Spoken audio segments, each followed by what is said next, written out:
जे सृष्टि नियंता सृष्टिकर्ता ता हाथ में बंधन होगा किए बा न चाहिए। जो षंडटी आज उदंड थिला से षंड निजे आसी बेक देखई दौची, हे प्रभु मते बांधी दियो, मते बांधी दियो। गाई माने आज पछे पछे धावन करुछंती, प्रभु ए जन्म ए पशु जन्म आमर सार्थक हो गला, आपणकर दर्शन लाभ कलु। तेणु यही भाव में गोटी गोटी करी षंड मान को बांधुछंती, जेमिति माड़ी फूल को गुंथे सेमिति आज षंड मान को बांधी दौछंती। जे सन माड़ी गुंथई पुष्प पंक्ति पंक्ति कैबर्त जेउ प्रकारे गुंथे माछलेंती, कैबर्त जेउ प्रकारे गुंथे माछलेंती, कैबर्त जेउ प्रकारे गुंथे माछलेंती।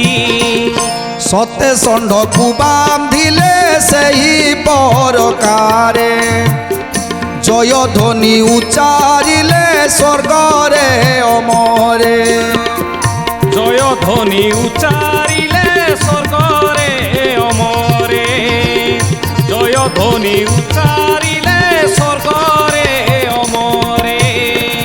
राजा गण सभा मते बसीन जे थिले होइला होइला बोली सकले उठिले, सर्वनुपति बइले सत्यव्रते चाहि दियो तुम्बे दुही ताकू एबे नर साई, दियो तुम्बे दुही ताकू एबे नर साई, दियो तुम्बे दुही ताकू एबे नर साई।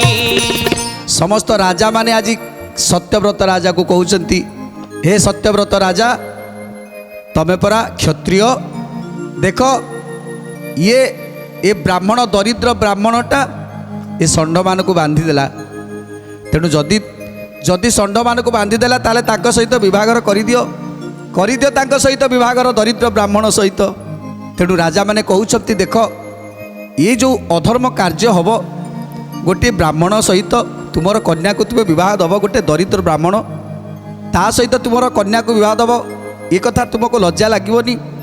हौ जदि सी तुमरे पण अच्छी ताहले तुम्हें ताकू वरण कर, ताकू विभागर करई दियो, तुम कन्या को देई दियो तांको हस्तरे।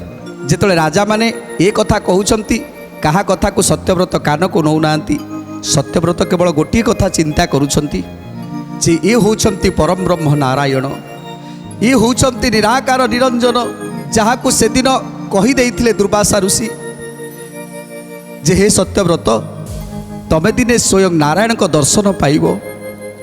आउ आज मो जीवनटा धन्य हो जाइछि, आज मो जीवनटा धन्य हो जाइछि, स्वयं नारायण को दर्शन मु आज लाभ करिछि, आज मो जीवनटा धन्य हो जाइछि।